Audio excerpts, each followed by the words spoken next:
Hey there, it's James the Carps Bees, and I gotta do this video quick because my wife's out of town and there's no way she'd let me render this wax with her oven, so don't tell her what I'm up to. So this is a pretty crazy way to render wax, but it's my way and it works, so hey, take that for what you will. So let me show you. So we've adapted our method for rendering wax in a solar melter to the oven here. And the reason is it's much colder. We're not able to get the temps in the solar melter that we were able to in summer. So, but we just finished the fall harvest. We're at the end of rendering wax. So I thought I'd just do a quick video to show you how I do it. So a couple things you notice right off the bat. So first of all, here's some of the results that we're getting. We're going to actually do a final rendering of all of our, semi-rendered wax chunks at the end. But that's the pile that I'm building up over there. So you see I have some silicone pans here, basically double layered pans sitting over top of a cheap dollar store kind of pizza pan there. So again, this gives this silicone some additional stability at the bottom. A larger pan in case this one just happens to overflow. This is the main capture for the wax and honey though. So when you render wax from your cappings and just junk wax that you've been collecting around the apiary, you're going to get both a layer of honey on the bottom and then above that the wax. So you want to be able to collect both. So that's what we're going to do here. So what I have is this little platform that I have set up. So here's our bag of, couple bags actually, of strained honey has gone through this. And you see I've been using this for a bit here, so it's a little sticky. It'll eventually fall off. There we go. But that's all the junk in there. That junk, though, has honey in it, has wax in it, and then the stuff we don't want will be left behind, and we can compost that or maybe use it for smoke or fuel or something like that. So these are those paint straining bags. So what I do is I have this little clearance grilling basket for your barbecue grill that I put the bags in, and then I have this little wooden stand that I made for the solar melter, and I've adapted it here so I could it has a screen down there. So again, like there's a bee that fell in here. We want to capture any big chunks of junk like that. But you just take this and you set this on the edge of your silicone pan.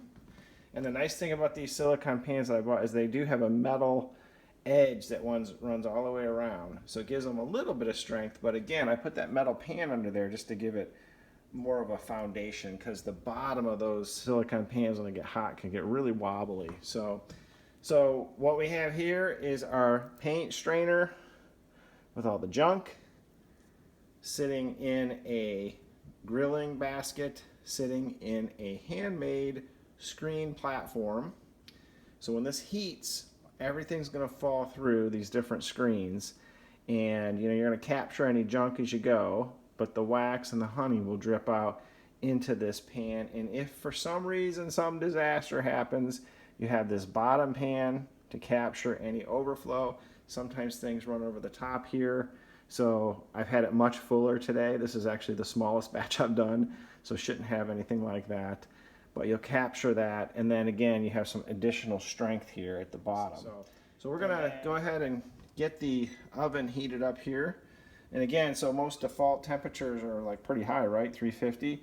I'm gonna go down to 140, but that's wishful thinking, because when I press start, boy, it starts at 170. So again, I have to monitor this. And actually I'm gonna cancel that, start over. Just wanna note, this has convection heating, which kind of blows the air around. I think that helps. So I'm going to use convection bake with this. And again, I'm going to set this to 140, although it will default to 170. We're going to click start, and then we're going to do an actual cook time on this, and we're going to do 2 hours. So there we go. We're going to start. So this oven's preheating right now. Now I'll show you what I have. All right, there you have it. We're preheating the oven right now. Again, we got a flat cookie sheet.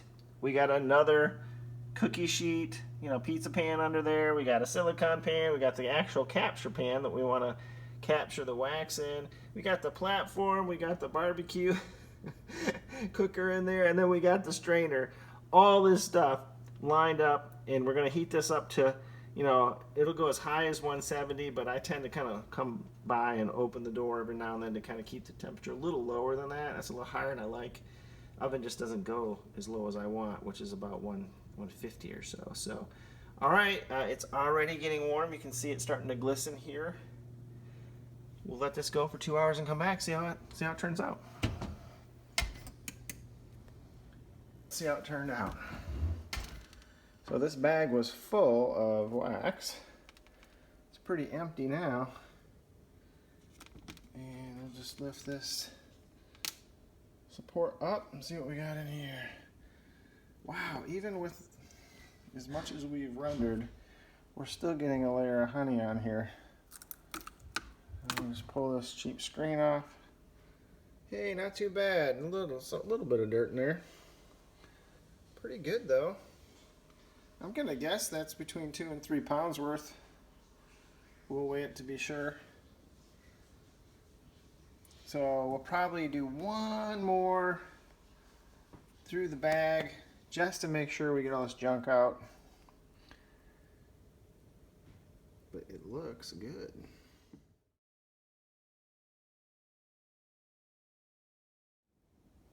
Beautiful wax.